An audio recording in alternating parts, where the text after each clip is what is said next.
Mimi ni first time voter. Nimesubiri kwa muda mrefu umri wangu wa kuweka tiki.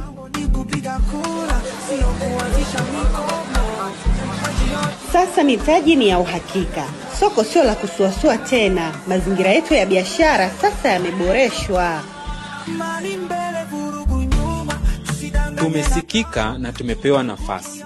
Najisikia kama sehemu kamili ya uamuzi wa taifa.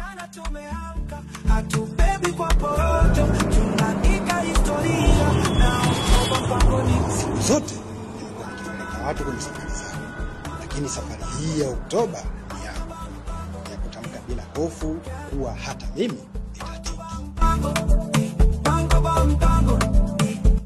Nimewezeshwa kutoa huduma bora za viwango kwa mama na mtoto ndani ya kata yangu.